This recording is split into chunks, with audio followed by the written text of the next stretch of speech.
लाल लकीर दिलाएगी मालिकाना हक। 4 महीने में दूसरी बार महंगा हुआ सीमेंट। अब खबरें विस्तार से।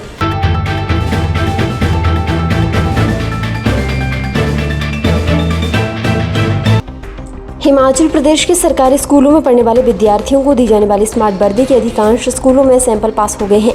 प्रारंभिक शिक्षा निदेशालय की ओर से इन स्कूलों को वर्दी आवंटन की मंजूरी दे दी गई है। 2-3 दिन के भीतर स्कूलों में वर्दी की आवंटन प्रक्रिया शुरू हो जाएगी। प्रारंभिक शिक्षा निदेशक डॉक्टर पंकज ललित ने बताया कि 92% वर्दी की सप्लाई खंड स्तर तक की गई है।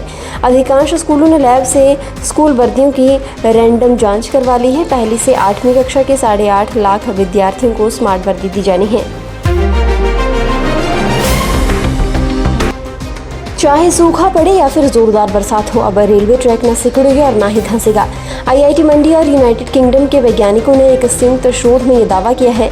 शोधकर्ता आईआईटी मंडी के स्कूल ऑफ इंजीनियरिंग में assistant professor doctor Ashutosh Kumar के अनुसार इस रिसर्च में पटरी बिछाते समय इस्तेमाल किए जाने वाले पारंपरिक यंत्र साइकिल ट्राइसिल में नई तकनीक विकसित की है, जिससे ट्रैक के नीचे की मिट्टी के सक्शन को मापा जा सकेगा। पहले केवल रेल गुजरते वक्त इसके भार के दबाव को ही आंका जाता था, लेकिन अब इस शोध से ट्रेन के भार के साथ साथ एनवायरमेंटल लोडिंग के प्रभाव को भी समझा जा सकेगा। हिमाचल प्रदेश की ओर से बजट सत्र में पारित झुग्गी झोपड़ी को नियमित करने के विधेयक को राज्यपाल ने मंजूरी दे दी है। इसी के साथ इस विधेयक ने कानून का रूप ले लिया है। इसे अधिनियम के रूप में अधिसूचित कर दिया गया है। मंगलवार को इसकी अधिसूचना जारी हो गई है। इसमें सांप्रदायिक अधिकारों की बहाली होगी।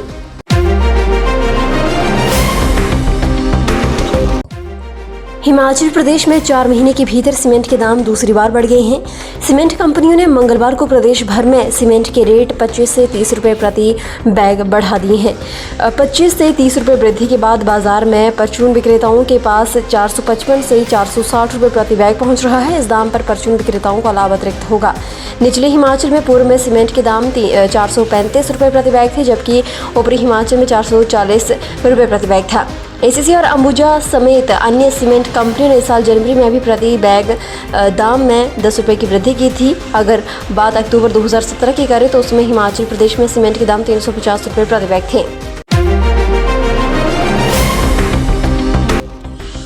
राज्य सरकार ने दिल्ली में हुई बैठक में जानकारी दी है कि बीबीएन क्षेत्र में औद्योगिक नोड के विकास के लिए 4000 एकड़ से अधिक सरकारी भूमि उपलब्ध है।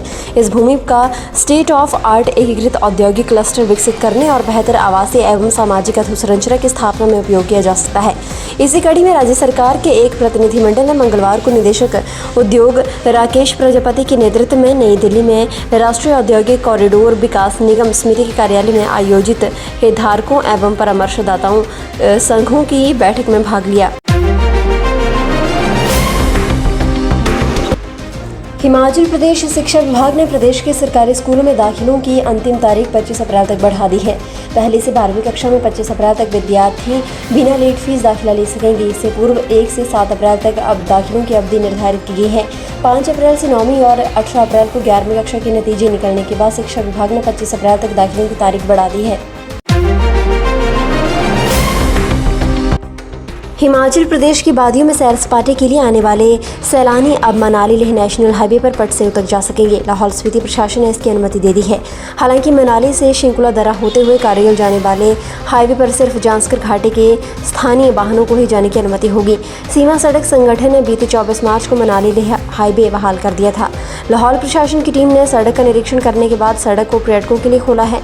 उपायुक्त नीरज कुमार ने बताया कि पटसेऊ तक की सड़क को सफर के लिए ठीक पाया गया है। इससे आगे फिलहाल पर्यटक नहीं जा सकेंगे। राष्ट्रीय औषधि मूल्य निर्धारण प्राधिकरण ने 15 दवाओं की कीमतों में संशोधन किया है। इनमें मधुमेह समेत अन्य बीमारियों के उपचार में इस्तेमाल होने वाली दवाइयां शामिल हैं।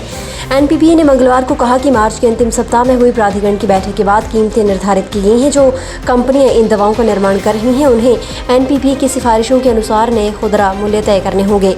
जानकारी के मुताबिक एनपीपीए के उपनिदेशक पी दास के हवाले से जानकारी या फिर आदेश कहा गया है कि हाल ही में प्राधिकरण की बैठक में किए गए निर्णय के आधार पर औषधि 2013 के तहत 15 दवाओं के खुदरा मूल्यों को निर्धारित किया है। राज्य के लिए मुख्य आय का स्रोत बने आबकारी एवं कराधान विभाग का काम बढ़ गया है। इस साल विभाग को 15% अधिक वसूली करनी होगी। राज्य सरकार ने विभाग का लक्ष्य तय कर दिया है। आबकारी विभाग को सरकार के लिए विभिन्न माध्यमों से इस साल करीब 9,400 करोड़ रुपए का राशि जुटाना होगा। अप्रैल महीने के साथ ही विभाग का ये लक्ष्य भी शुरू हो गया है। पिछले वित्तीय वर्ष की बात करें तो विभाग ने 100% से ज्यादा का राशि जुटाया है। विभाग को पिछले वित्तीय वर्ष के दौरान 8,050 करोड़ रुपए का लक्ष्य मिला था। इसके अंतर में विभाग ने 8,450 करोड़ रुपए अर्जित किए हैं। विभाग ने आयकर, सर्विस एंड गुड टैक्स और आबकारी टैक्स के माध्यम से वसूली की है। प्रदेश सरकार ने हमीरपुर जिला में पायलट आधार पर शुरू की गई स्वामित्व योजना का आबादी संपत्तियों का ड्रोन सर्वे युद्ध स्तर पर चल रहा है। हमीरपुर जिला की 2 तहसीलों में अब तक ड्रोन सर्वे पूरा हो चुका है। अब इन गांवों का डिजिटल रिकॉर्ड तैयार किया जा रहा है।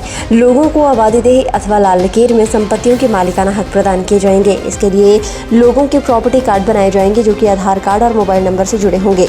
ऐसे में लोगों को लोन इत्यादि लेने में भी सुविधा मिलेगी। यही नहीं, पंचायत के पास भी इसका रिकॉर्ड रहेगा। बता दें कि प्रदेश सरकार ने आबादी देह विधेयक 2021 के तहत हमीरपुर में पायलट आधार पर स्वामित्व योजना शुरू की है ताकि आबादी देह या फिर लाल लकीर में लोगों की संपत्तियों के मालिकाना हक प्रदान की जा सकें। फिलहाल के लिए बस इतना ही। और बड़ी खबरों के लिए बने रहिए न्यूज़ सुपर भारत के साथ।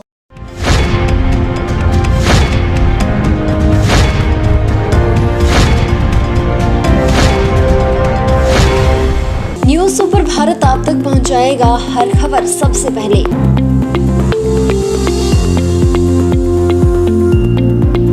आप तक पहुंचने वाली हर खबर होती है सत्यापित। सत्य, सटीक, निष्पक्ष खबरें आप तक पहुंचाना ही हमारा उद्देश्य। न्यूज़ सुपर भारत की हर खबर पर कर सकेंगे आप सबसे ज्यादा भरोसा।